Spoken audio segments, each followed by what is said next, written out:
is moving. She is giving some of her furniture to her sister Rebecca and her brother-in-law Nathan. Now, we met Nathan last season. He was introduced to us as Cody's best friend, and I can't remember if we found out on the show that he's actually Mary's brother-in-law, but he is. So Cody's going to be there to help with the move, and honestly, it's the least he could do with that big-ass truck of his. Cody says he doesn't know the rules of divorce, but he's going to help Mary do what she needs to do, and I can give credit where credit is due. That is a nice thing for Cody to do. Nathan and Rebecca are chatting with Mary before Cody arrives. This part was so funny to me. Mary's like, "So, you like the furniture? You want to take it home?"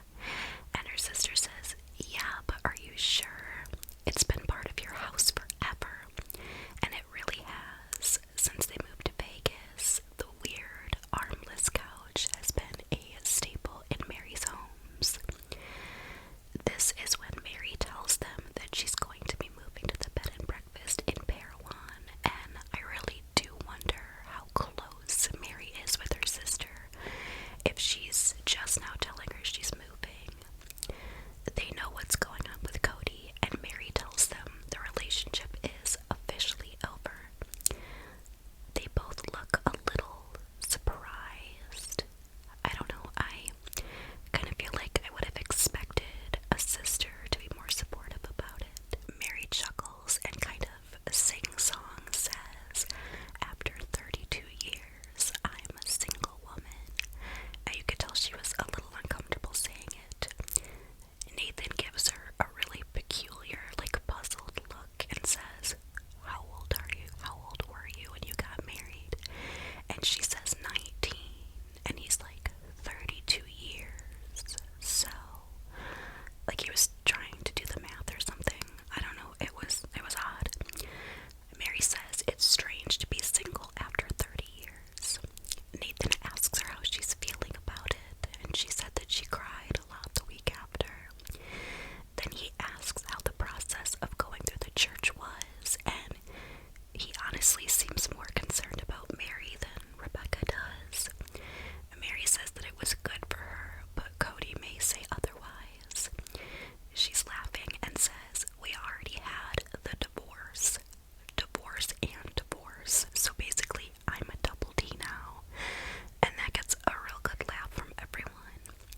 We get some flashbacks of Mary signing the divorce papers and how hard that time was. She says she knew at the time that their relationship was not great, so it was very scary because she didn't know what would change. She says Cody had a conversation with Janelle, and even she was concerned about things changing, and we did see that on the show. Janelle was concerned about how the dynamics would shift with Cody legally marrying Robin, and boy oh boy was she correct. Nathan says to Mary, "You're getting rid of a lot of things. What are you gonna do with all the stuff that's died in 32 years of memories?" Jesus Christ, Nathan. We already know this is a sensitive topic for Mary because she brought it up at the beginning of the season, and actually I think she's brought it up more than one time. So leave it to a guy to just go in with the hard questions, huh? So Mary laughs and says, "Cody was here the other day and said, 'You're not gonna keep the couch. Isn't it sentimental?'" And she said, "Sentimental for a broken marriage."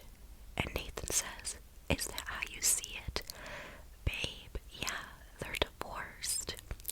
Rebecca asks how the relationship is now, and Mary says, "Well, we were on a phone call the other day, and he was trying to pinpoint when our relationship started to fail, and Mary felt differently.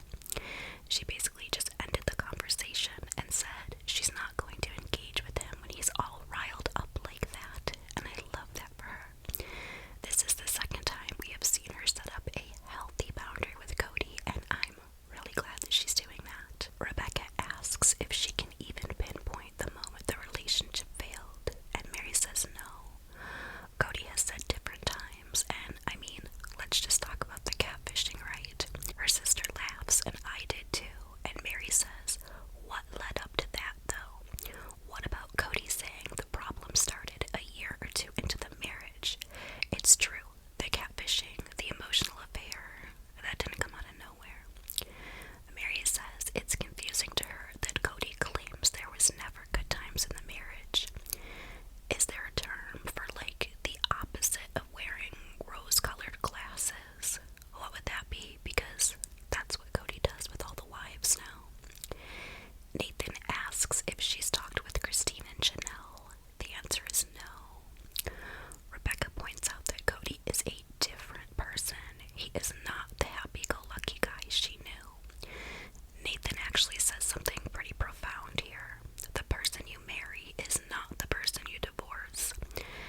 divorce any longer, and it's sad. The audacity of this man to say that he's not blaming when that's all he's been doing.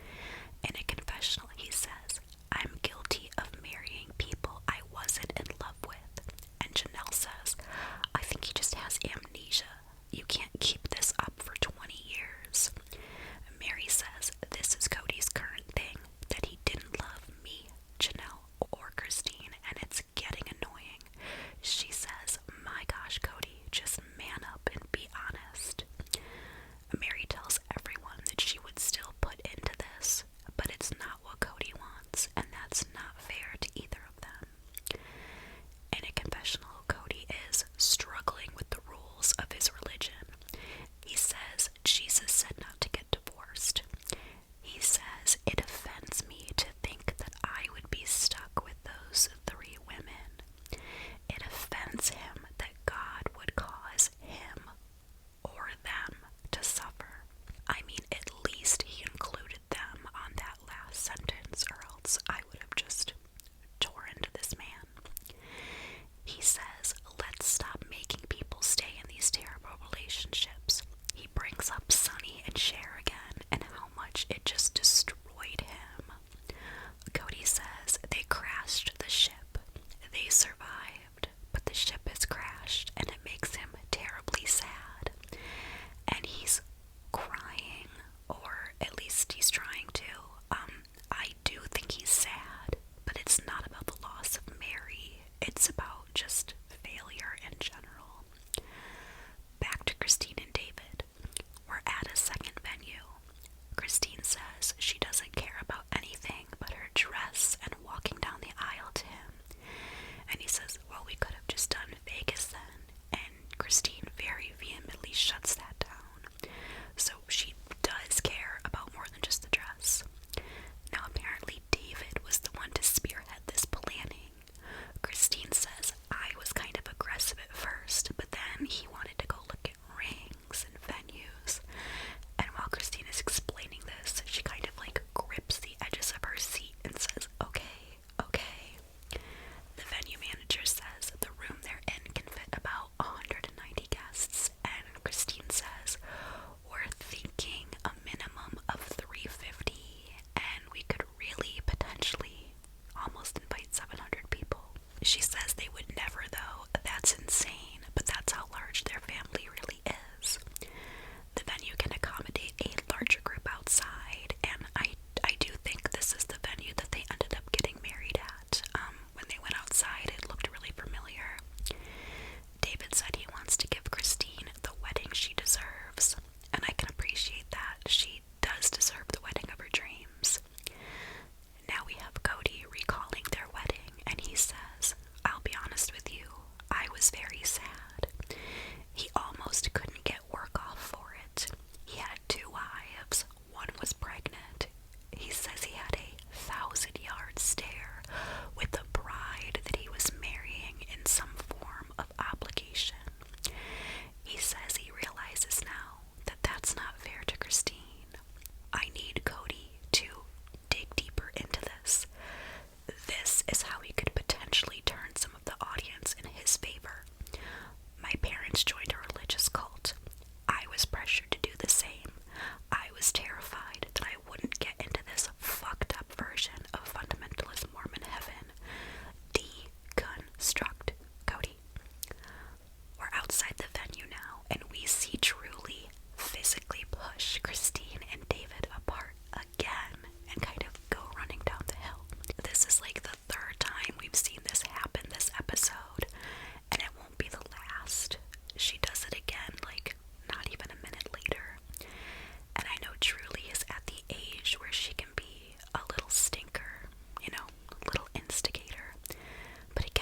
but it's just something that's happening that I don't think should be ignored. Yes, she is going to have to eventually be okay with the PDA with Christine and David, but it's been 2 months, and she was raised her entire life to not see that between her mom and dad. It's just, Christine says the kids don't like the affection, but they don't not like it.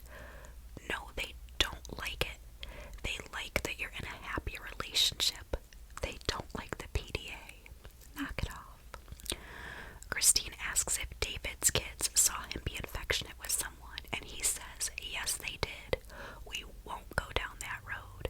And they're laughing, but this was obviously an issue in the past with David dating.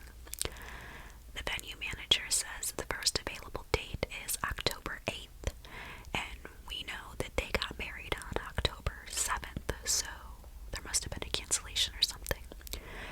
Christine and David kiss, and Isabel is visibly uncomfortable. We get confessionals from her and Aspen about how they never saw Christine be affectionate with Cody, and Aspen says, yeah, they're moving fast, but she's moved on. Kind of. No, she hasn't. We find out that Christine didn't even walk down the aisle at her own wedding. When she saw Maddie get married, she realized how wonderful that would be and told Cody if they ever got married again, like a recommitment to each other, she wanted to walk down the aisle. That's so sad. Janelle says their weddings are just religious ceremonies with very small get-togethers after. She says she didn't even have a wedding dress, so Robin's gotta come in and defend her man. She says Cody told her Christine and Janelle didn't get what they deserved in the weddings. I've learned my lesson, and I'm not gonna do that again. Hence why Robin got this big elaborate wedding. She says that she did the wedding for Cody's sake. What about the 2-week honeymoon, Robin? And I also want to know, did Cody do something like special for Janelle and Christine at your wedding? She says that her wedding and reception weren't about her and Cody. It was about the family. Cody says he has a lot of thoughts and vibes that make him bitter, so it's hard to even talk about his wedding with Christine. This confessional is juxtaposed with clips of Christine and David standing at the arch that they end up getting married under, kissing and canoodling. They're like tonguing each other, and you hear David's son Max say, "This is so gross. Ew." This venue has little cabins for their guests, and Christine says, I don't care where we get married. It doesn't matter to me. It does. But now that she's seen this place, this is what she wants. We get some clips of Maddie, McKelty, and Aspen's wedding, and Christine talks about how amazing they all were. And she says she realized it would be kind of cool to have a soulmate, and even cooler to have a big wedding. I said this a few episodes ago. I've always believed that Christine seeing her kids get married and seeing them with real loving and supporting partners made her believe that there was something better for her out there. She goes on to say that back then she never thought that she would leave Cody to get that wedding, but now it's gonna happen. She's gonna get the big wedding. We're back at Mary's. Everyone's laughing and having a surprisingly good time.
Robin said.